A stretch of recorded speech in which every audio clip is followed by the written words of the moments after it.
Alright, we're going to be going through the review just to talk really briefly about the process for solving these. So if you guys have any trouble figuring out how to get the answers from the answer key, you can check out this video.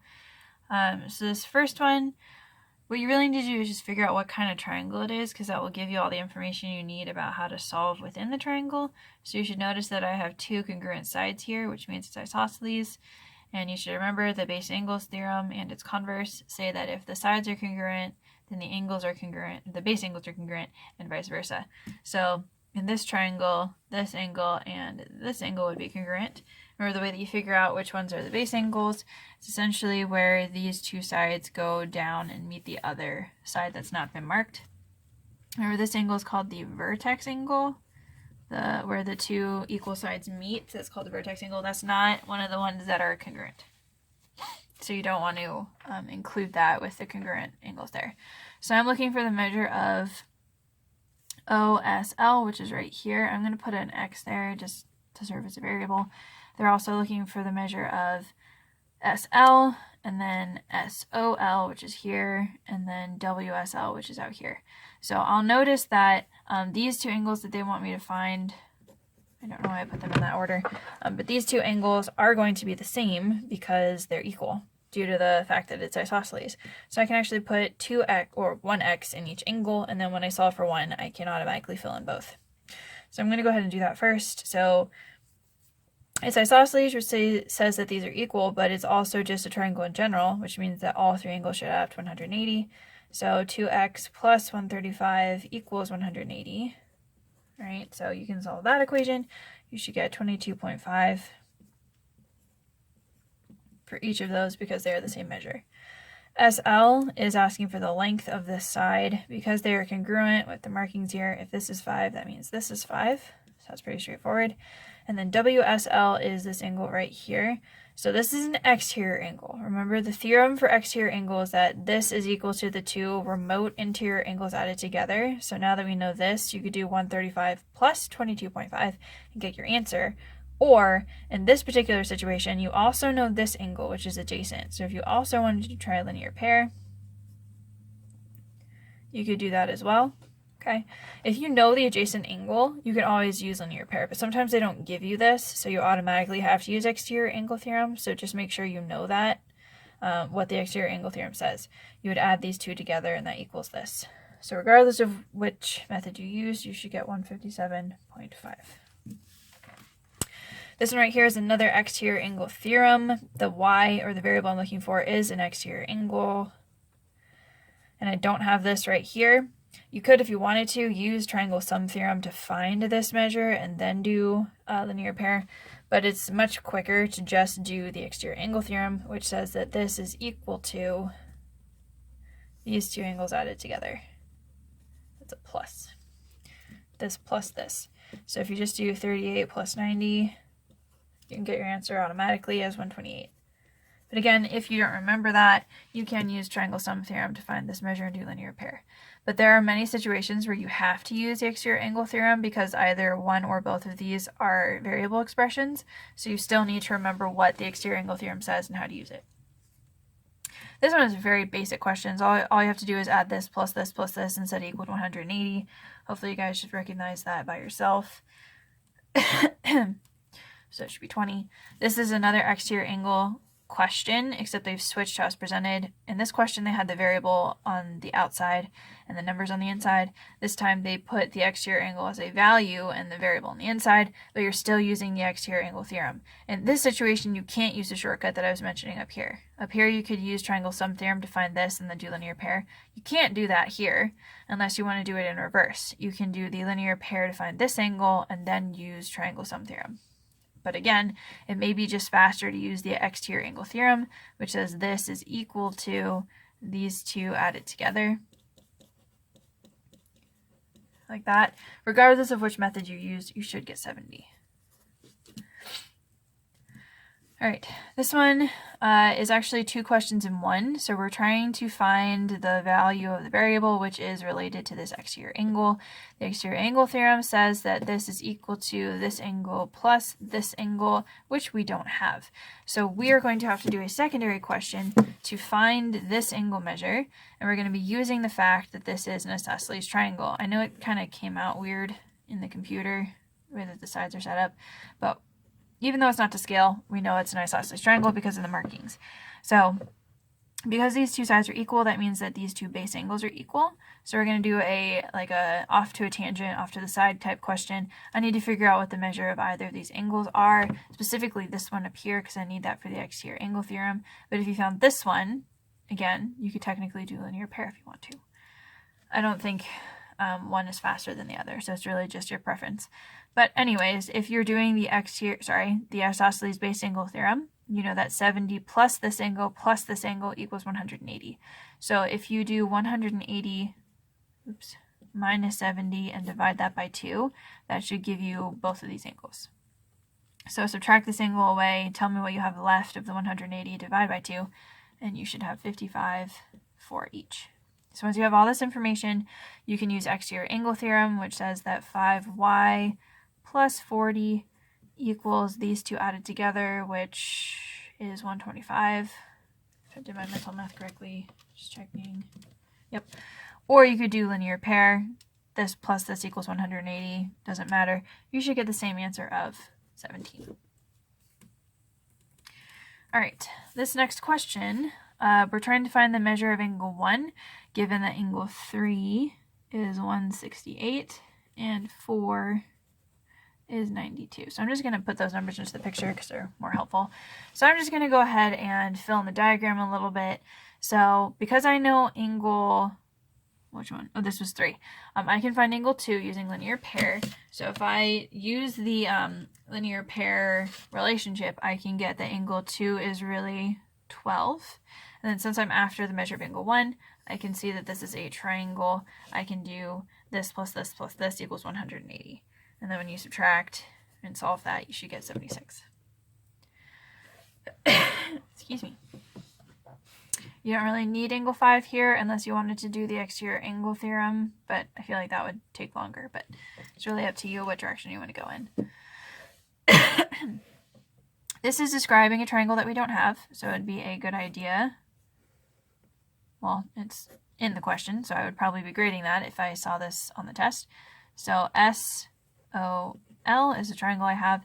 The expression for S is x plus 6. The expression for O is 4x. The expression for L is 2x minus 1.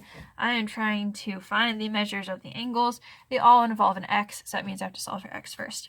But this is a very simple question because I have all 3 angles marked and it's just a generic triangle. I can add them all up and set them equal to 180. Excuse me. So if I do that, let's see, if I combine like terms, it would be x plus 4x plus 2x, which would be 7x. And then I'm just going to take all the like terms and move them over to the other side. So if I did 180 minus 6 plus 1, I would get 175.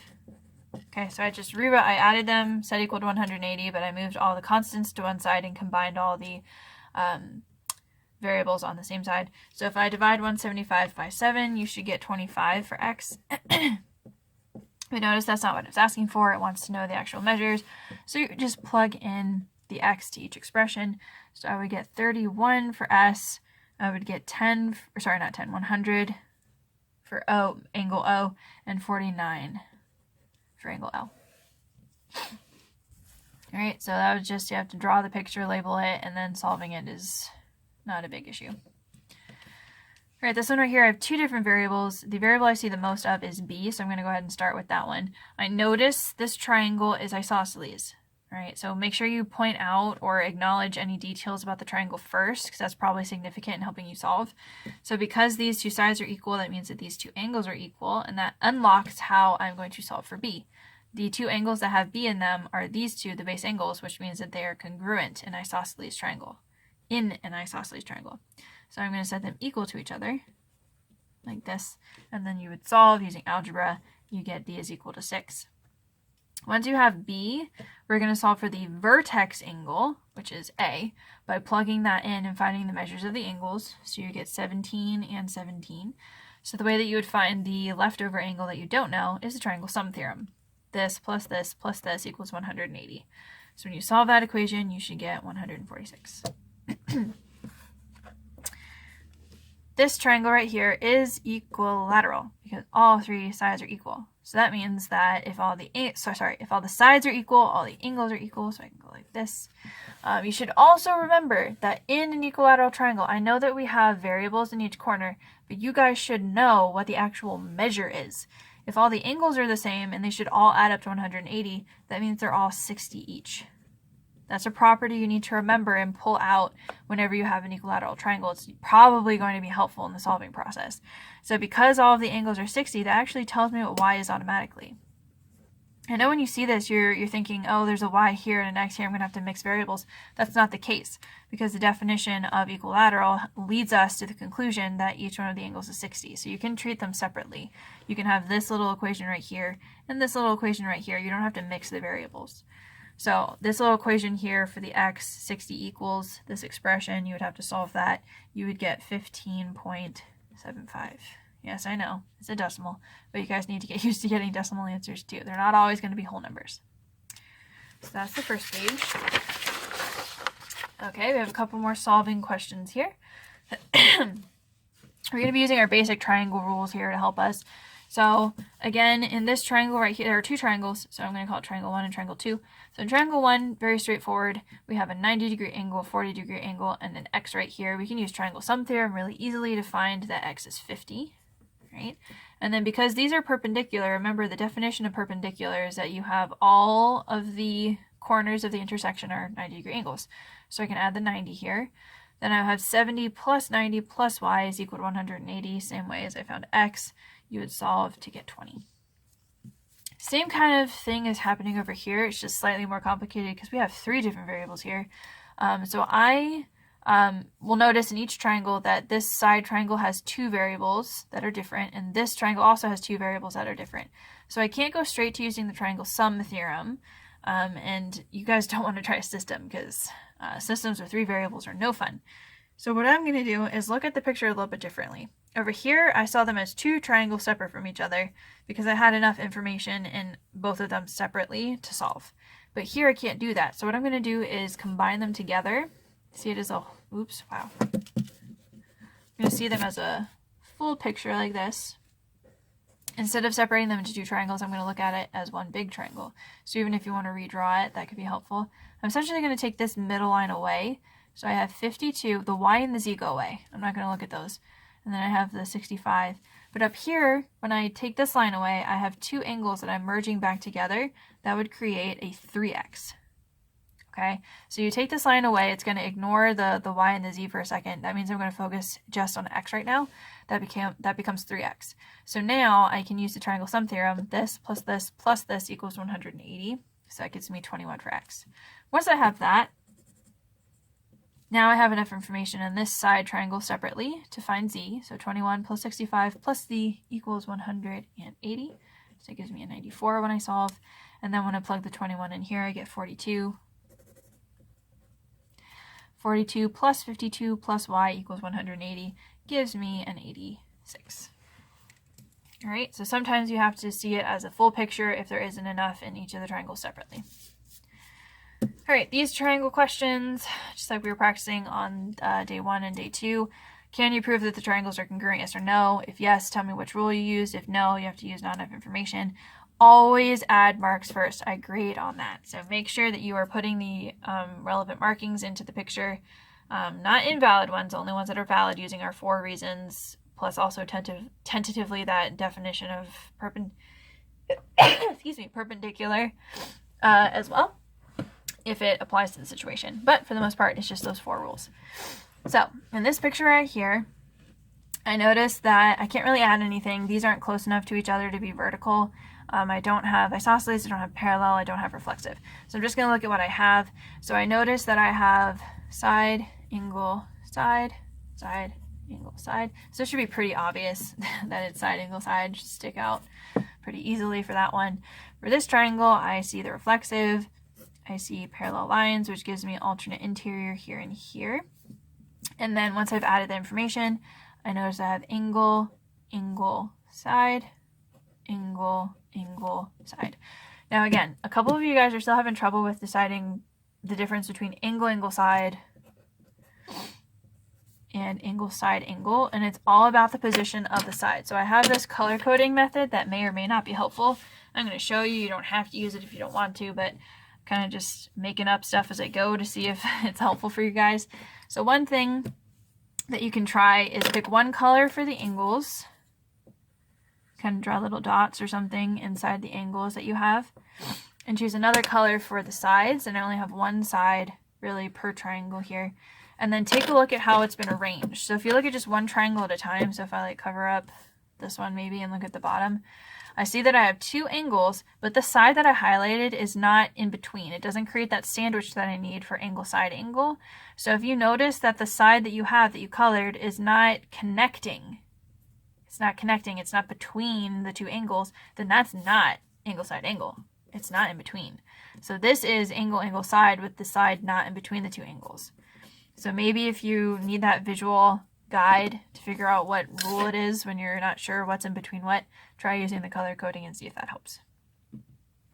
For this diagram, I noticed that I have, again, you can use the color coding, I have side here and I have a side here, and then I have an angle here and an angle here, like this. All right, so as I'm labeling, again, excuse me, I can see that I have angle, angle, side, angle, angle, side. All right, so why would these triangles be congruent? By angle, angle, side. Now this one's, it looks a little bit wonky because of how it's been like flipped and stuff, but it's basically taken this triangle and it rotated it a little bit. So that's how you can see the relationship if you're kind of curious on why the sides kind of switched to where they were. They basically just took it and rotated it like that. All right, this one, really straightforward. You just have a reflexive, it gives you side, side, side. Hopefully you caught on to that one. This one has everything that you could possibly need. You don't need to add anything right now. We just have side, angle, side, and then side, angle, side. Again, this triangle was reflected upside down, and so that's why the orientation is a little bit different, but they still have angle, side, angle for both. Okay, this one, we need to add vertical angles right here. There's no isosceles, there's no parallel, there's no reflexive.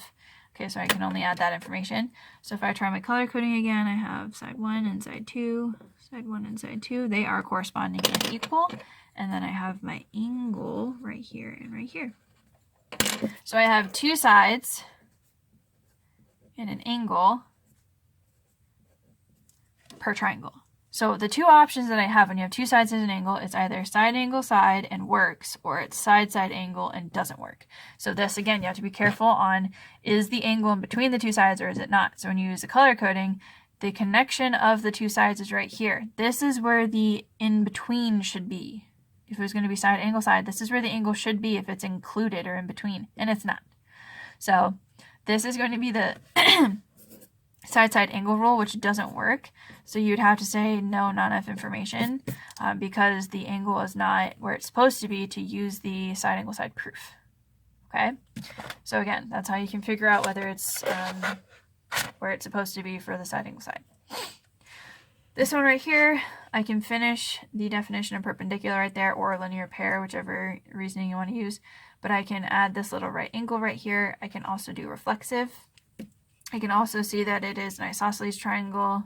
So these two sides would be equal like that. Excuse me. So I have a couple different reasons that I could use for this one. I could say angle, angle, side if I wanted to. I notice that it is a right angle specifically, so I could also say HL if I wanted to, because it's a right triangle specifically. Whichever one of those you want to use, that's fine. But again, this is angle, angle, side, because neither of the two sides are between the angles. So again, be careful with the order. This one, I have vertical angles. I know these two look an awful lot like they're 90 degrees, but again, and so do these, but do not assume that they're 90, all right? We don't know what their measures are. We just know that they're congruent because they're vertical. So don't try to assume that they're 90 degrees or anything like that, unless they specifically tell you that they are. So this one's just angle, side, angle, angle, side, angle. This one right here has everything provided. It's very faint, but that should be there. So we have right triangles. When we look at this shape, we should see that we have side, side, angle, side, side, angle. All right, because the angle is not between the two sides. If it was between, it would have to be here where the two sides are meeting, but it's not.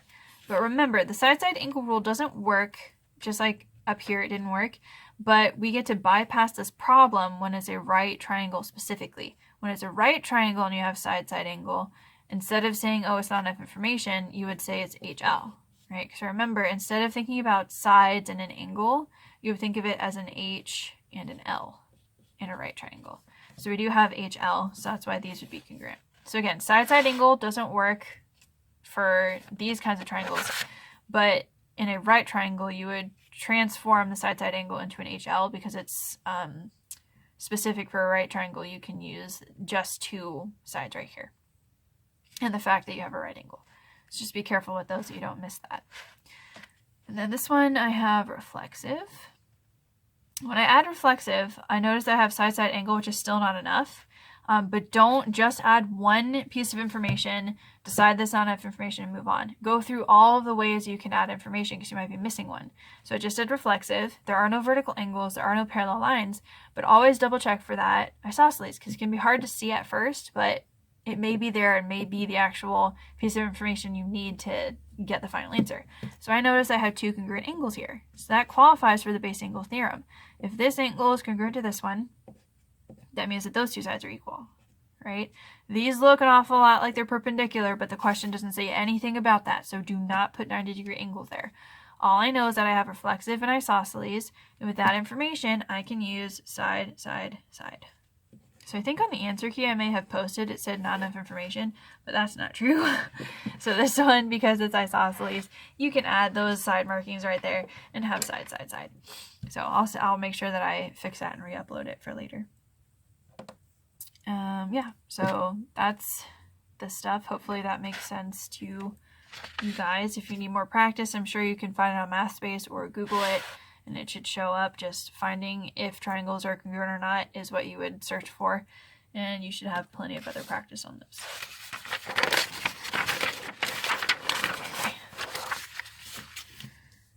All right, a couple more questions, but they're slightly more complicated diagrams or overlapping triangle stuff. So we're determining what rule we would use to prove that the triangles are congruent when they're overlapping or slightly more complicated. So I see here I'm trying to prove that WTU, so I'm going to just draw a teeny little sketch of that right here. WTU is congruent to SUT. SUT.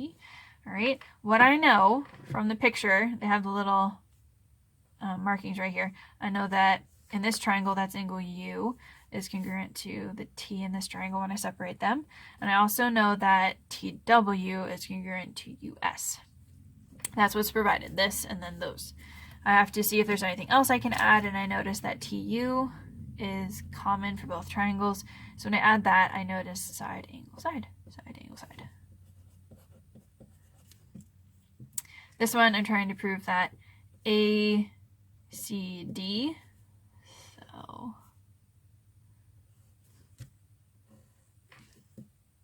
oh gosh, well, okay, so ACD is congruent to CAB, ACD, CAB, all right, let's see if I can draw that correctly.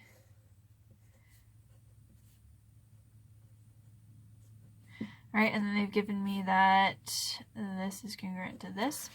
All right, so they've given me the right angles and that these two sides are congruent. I also know that since they're sharing AC, I can go like this, right? Yeah, okay, I was just checking to make sure I didn't make a typo with that, but it all worked out. So when I look at this, again, I see side, side, angle, but for any other triangle that wouldn't work, but these are specifically right triangles, so instead of thinking of it as side, side, angle, I'm going to think of it as HL, HL. So these are congruent by HL. All Alright, these ones are the same kind of situation, but in addition to deciding how they're congruent, I'm going to add the congruency statement at the end by naming the triangles correctly.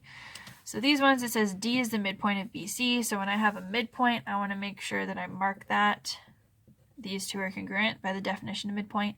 When I do that, again, I see side-side angle, but again, just like over here, it is specifically a right triangle, which means that they're congruent by HL. And if I name the triangles correctly, A corresponds to E, B corresponds to C, and D corresponds to itself because it's that shared point. Over here, AD is parallel to CB. AB is congruent to CD. Wow, that's weird. So then with this, I can add more information. I can say that I have reflexive here. I have parallel lines, which gives me alternate interior. But when I look carefully, I notice that this angle that I found is not in between the two sides. So this would be side-side angle, which again is not a rule that works for these. For a right triangle, I could adjust it to HL, but this is not a right triangle. So this would be not enough information. They're not congruent, therefore you cannot complete that statement. Over here, I know that AB is perpendicular to DC, so I have that. AB is congruent to all of DC. If you want to draw them separate, it might be easier.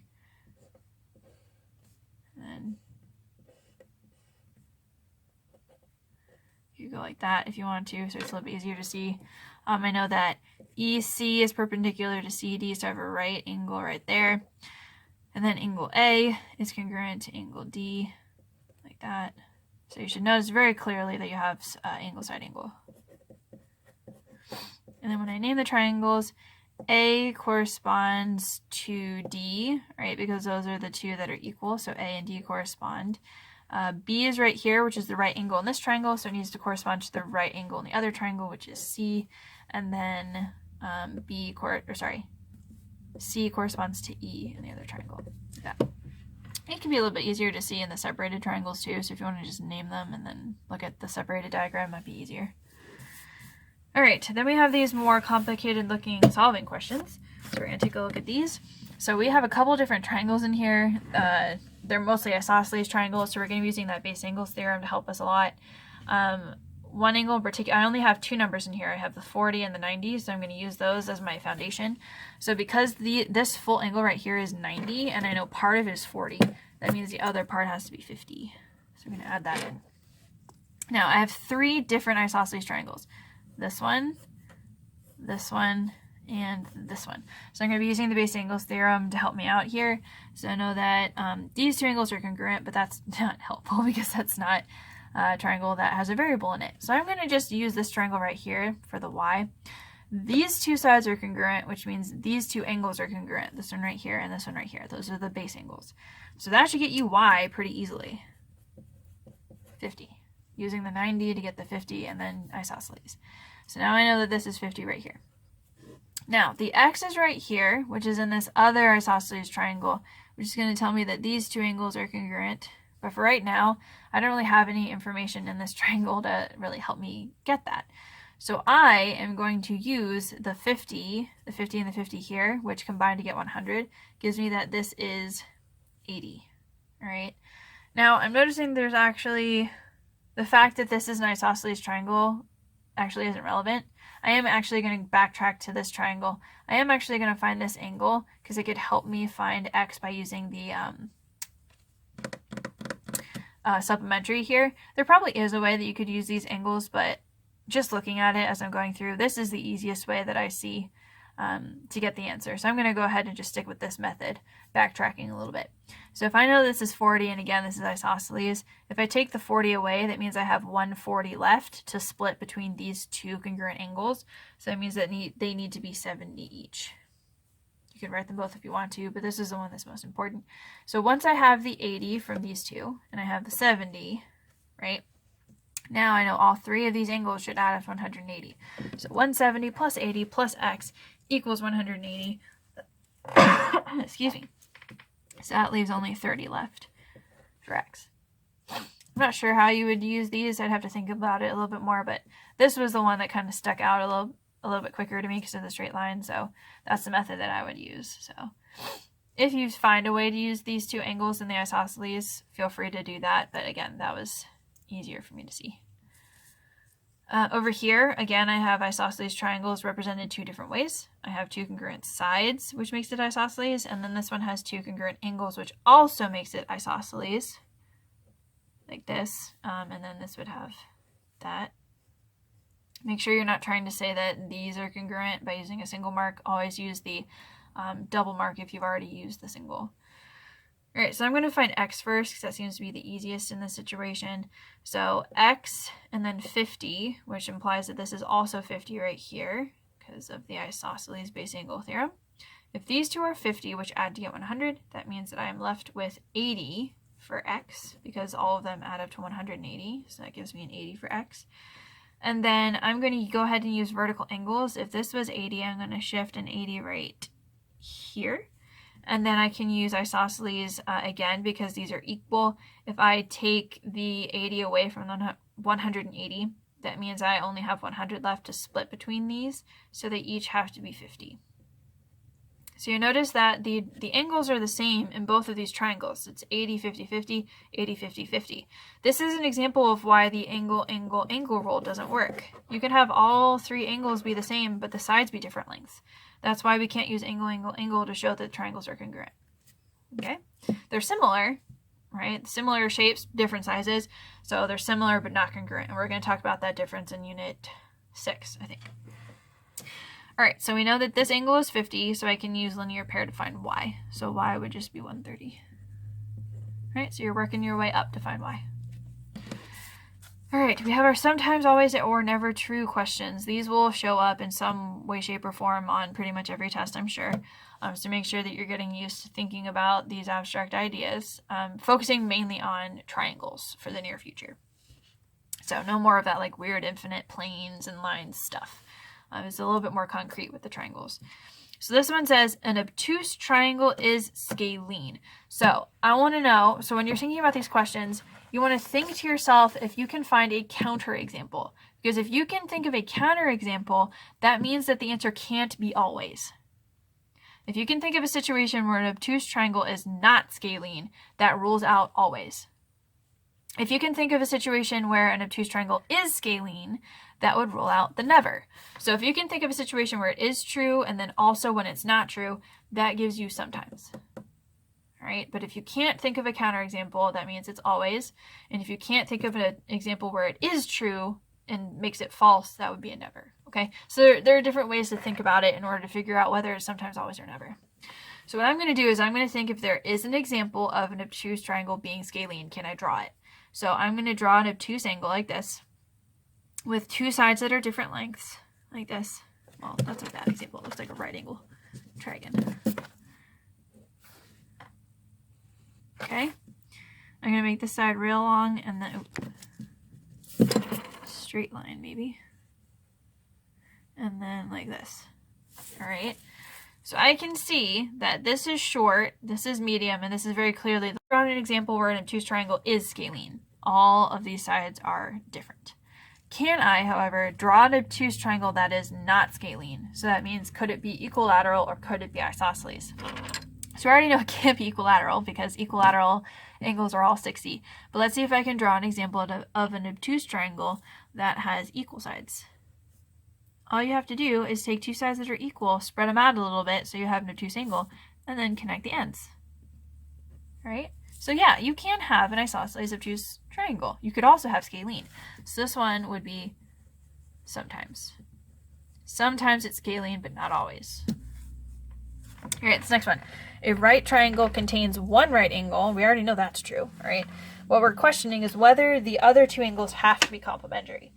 So if you guys draw a right triangle, any right triangle really, we know that this is 90.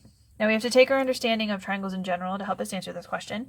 If this is 90 and they all add up to 180, that means that the other two angles have to add up to 90 to get the full 180. So no matter what kind of right triangle you have, whether it's scalene or isosceles, these other two angles have to add up to 90. And that's the definition of complementary. So this one would be always. Okay. So it's not saying that they have to be equal, right? It's just saying that they have to be complementary, which means they add up to 90, which does have to be the case for all the angles to add up to 180. So that would be always true. An equilateral triangle is congruent to a right triangle, right? Equilateral looks like this. A right triangle looks like this. The biggest difference you should notice is that a right triangle has a right angle. Can an equilateral triangle have a right angle? No. We already know that it's set by definition that it's 60, 60, 60. So this is never true. You can never have these two be the same. There's no such thing as a right triangle that is equilateral because we already know the hypotenuse is the longest side. It can't be equal to the other two legs. So by definition, for both of these triangles, they cannot be the same. Next, two isosceles triangles with congruent vertex angles are fully congruent. They're entirely congruent. So you have two isosceles triangles. So here's what I'm just going to make up a number, you know. So if you think of a concrete example, that could be helpful. So I'm going to call this a 50-degree angle, like this. All right, so this is an isosceles triangle with a vertex angle of 50. Now watch, I'm going to draw the exact same setup here, like this, right? It also has 50. Now what they're saying is that every single isosceles triangle that has a 50-degree angle up the vertex has to look exactly the same as every other isosceles triangle that has that same measure. Now I could draw a congruent triangle by stopping these sides and going whoosh, like this and having the congruent, but do I have to? Can't I just continue? I could continue drawing the sides however I wanted, however long I wanted, before I cut them off like this. Oops. And have them like that. They both have the 50, but I kept the sides going beyond where I stopped this one. So this is a counterexample. This is an example of an isosceles triangle with the same vertex angle as the previous one, but they're not congruent. It's possible that they could be. So this is an example. This is a counterexample. So if you can think of both, an example where it's true and an example where it's false, that means that it's sometimes. All right. If it had said that their vertex angles and their base angles were the same, that still wouldn't be enough. Because you could, again, like I showed you in this one, right? This is an example of the vertex angles being congruent, the base angles being congruent, but we just kept the sides going a little bit longer to make that shape different than that one. Different sizes, okay?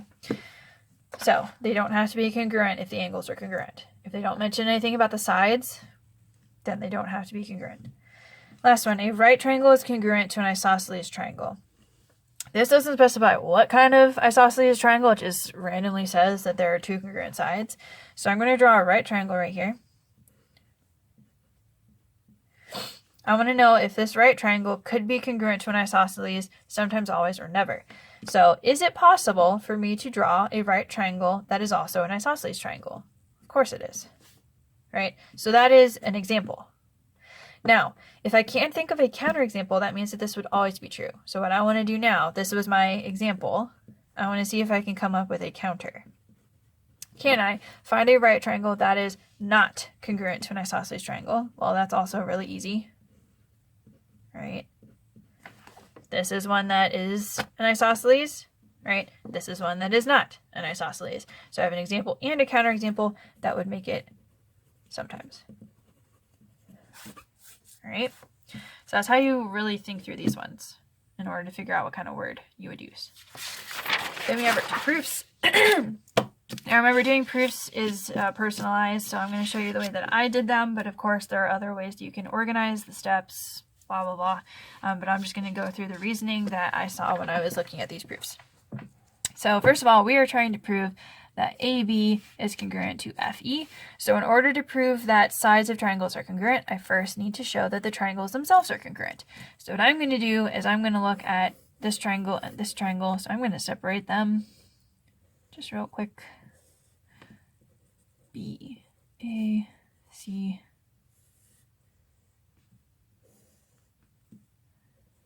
D, E, F. Okay. I know that F is congruent to A. I know that E, where's E? There it is. E is congruent to B. And I know that CF,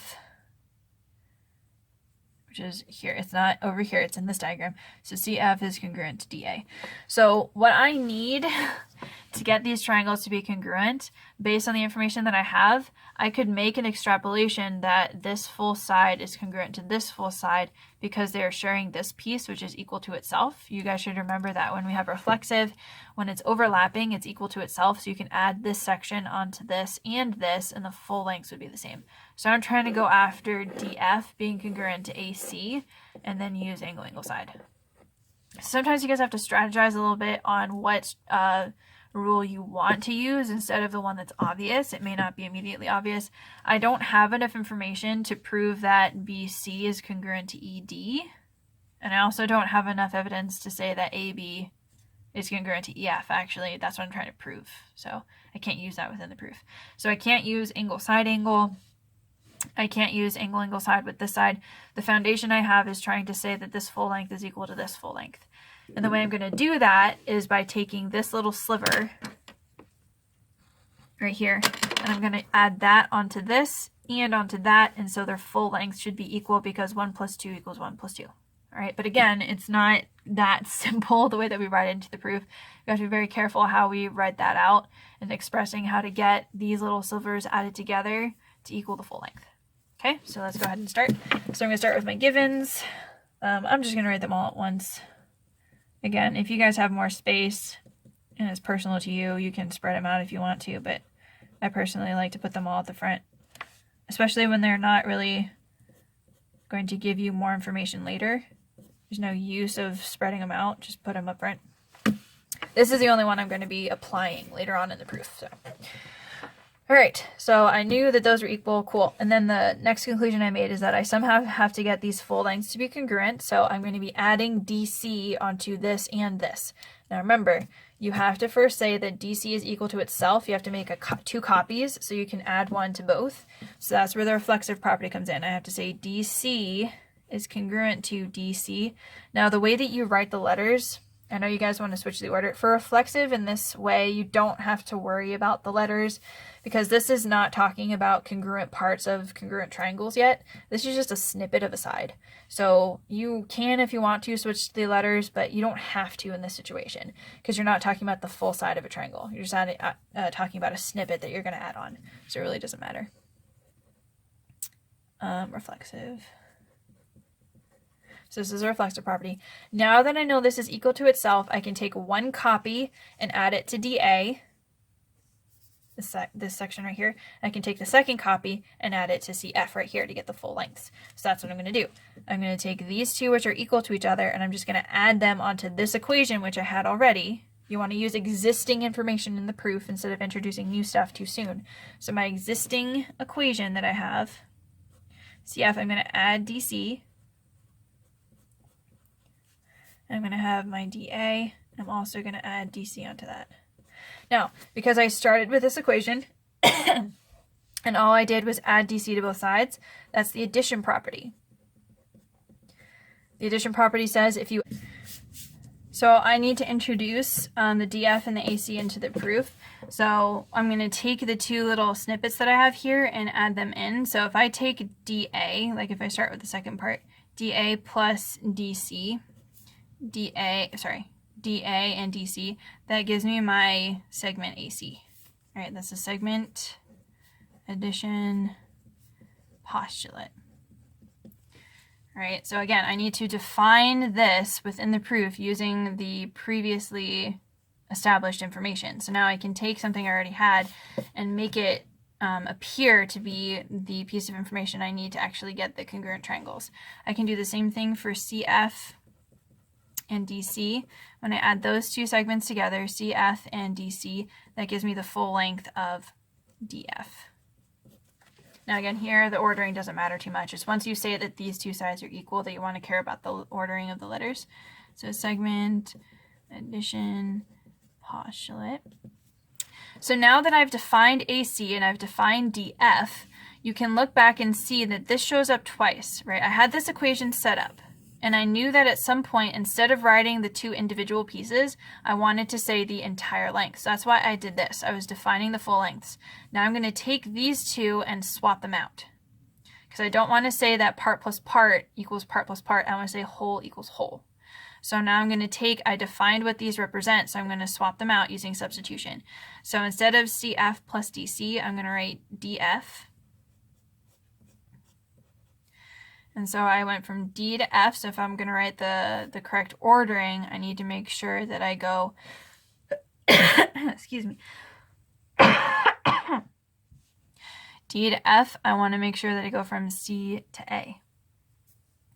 So you can swap the order at this point. You don't have to leave it like this. You can swap the order. Because when I'm looking at the corresponding parts, I noticed that the little point here, the D, see A and F correspond. So if I put the F here, then the A needs to go there. So I think I might have made a mistake on the answer key and how I organized the letters, but here you would make sure that you write them correctly, and then that would be a substitution. Substitution. So I took this complicated equation and I swapped it out for the full length that I actually want in my picture. So now I have two angles in my side. So now I can say that the triangles are congruent, A, B, C. So again, you can name the triangles however you want to, but if you start with ABC, you need to name it as FED in the correct order. And again, I know that by angle, side. All right, and then I need to show that my last step, AB, is congruent to FE using CPCTC. There you go. Excuse me. So I know it can be confusing with this whole process of having it chopped up and then trying to consolidate it to a full length, but just make sure you know how to do that process. You have to start with the foundation that you've been provided and add on the little piece. Like we saw that visually. We're like, oh, if I want the full length, I have to add this on to what I already had. So you have to represent that in the proof. You have to add on the little part they're overlapping onto each segment you already knew, and then define the full lengths before you substitute them in. All right, so be careful how you use the segmentation postulate and make sure it's in the correct order within your proof. Excuse me. All right, this next one here, there are actually a couple different ways that you can prove this. There's a really, really long and complicated way, and then one that's a little bit shorter. So my answer key that I have posted is one of the shorter ways. There is actually a longer way to prove it using the isosceles base angle theorem, but you don't have to do that. So we're just going to go along and see the more succinct way of proving this. So what I know currently, angle 1 is congruent to angle 2, angle 5 is congruent to angle 6, and somehow I need to prove that these two lines right here are perpendicular. So before we get started into the proof, we got to unpack what that means. So if I'm trying to prove that BD and AC are perpendicular, we need to think about the definition of perpendicular for a second. The best way to show that they're perpendicular is to show that these two are right angles. So we need to think ahead to what we're trying to get to in order to figure out how to get there. So because this is different than the proofs we've seen before. The proofs we've seen before, we either said that triangles were congruent or sides or angles were congruent. It was all about congruency. This time, we're not talking about congruent, we're talking about perpendicular. Or like in the quiz or the homework or something, I can't remember, we were talking about parallel too. So when we're taking it a step further to relationships between lines, we're going to be using relationships with angles and other sides and things like that, but we're using it differently. So we're still using CPCTC, but then we have to take it one step further. So we will be using congruent triangles in here, but in order to show that these are congruent, I need to show that these two angles are 90 degrees specifically. So we're going to keep that in mind. Keep in mind that 90-degree angles are equal, so CPCTC might come in that way too. So we're going to work our way to getting to that conclusion. All right, but we don't know that, so I'm gonna erase that for now so we don't accidentally try to use that. We don't know that yet, but that's what we're trying to get. Okay, we're trying to get angle 3 and angle 4 are right angles. Well, I'll just write it out. It's a weird symbol. Right angles. Okay, so we're going to start with our given. So I know that angle 1 is congruent to angle 2, and angle 5 is congruent to angle 6. I'm just going to write that down to set the stage. Now let's look at the picture to see what else we know. We have a lot of different triangles in the picture, but we want to focus on the 2 triangles that we can actually get using 1, 2, 5, and 6. So if we kind of see the different ways that the picture has been chopped up, if you look at this triangle and this triangle, those are the 2 triangles that use 1 and 5 together and 2 and 6 together. There are no other triangles that involve 1 and 2 and 5 and 6 in separate different triangles. So we're going to be looking at the upper half and the bottom half like this. In order to show that those triangles are congruent, I notice that this is a shared side between those 2 triangles. So I can say that this right here is congruent, which would give me angle side angle. So I'm going to go ahead with that idea. So if you want to, you can draw the triangles like this if you want. So I can say that these 2 triangles are congruent by angle side angle. So the first thing I need to say is that AC is congruent to AC. That's the reflexive property. Once I use the reflexive property, because they're both sharing that side, again, with the givens, I have enough information to say that triangle ABC, the upper half, is congruent to ADC. And that's using angle side angle.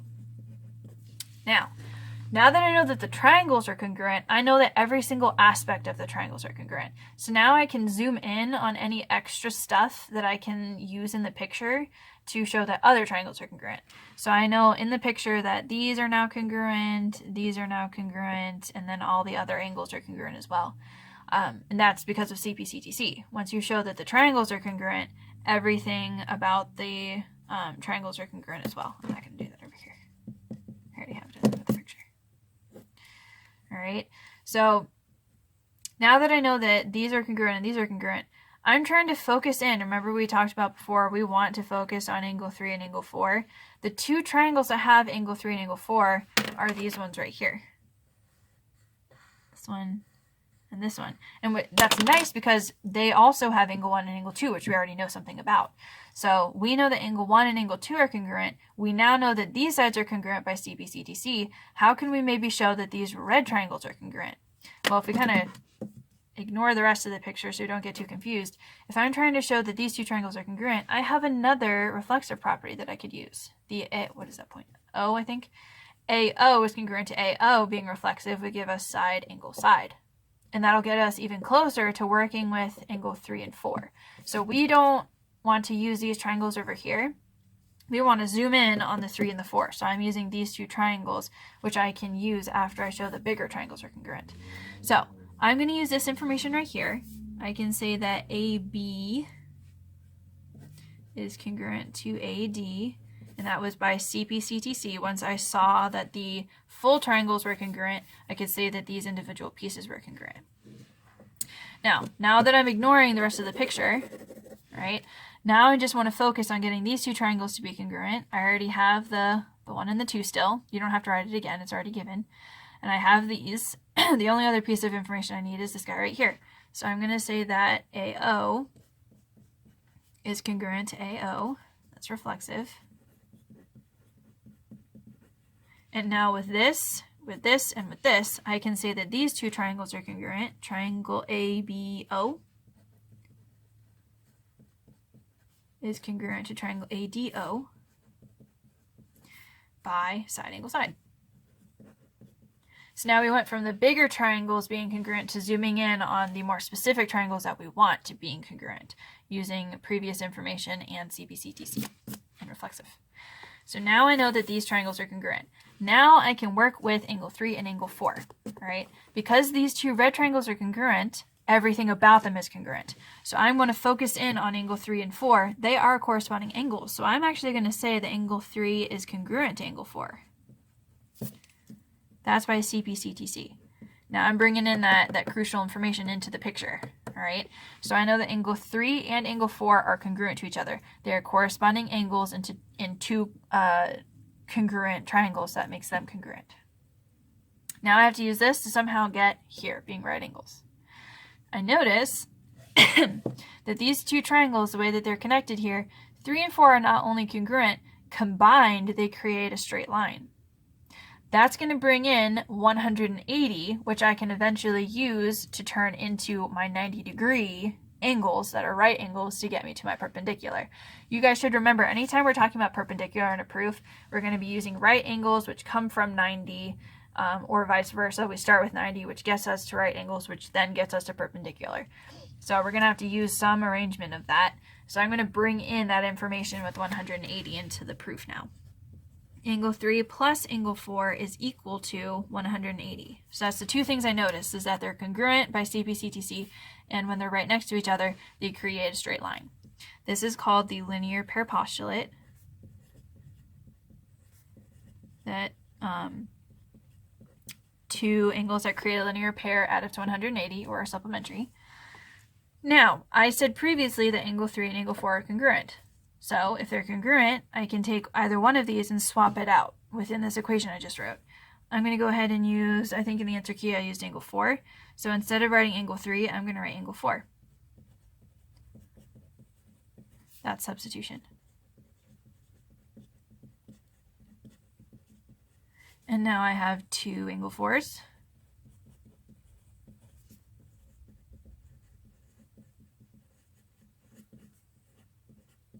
Combine like terms or simplify. Then I divide. That's where the 90 that I needed comes from. It's not that important, but angle 4 is now 90 degrees by the division property, and this is getting me even closer to that perpendicular rule. Now remember, the definition of perpendicular does not use the language of 90 degrees. It uses right angle. So I'm going to go from it being 90 degrees to then saying that angle 4 is a right angle. That's the definition of right angle.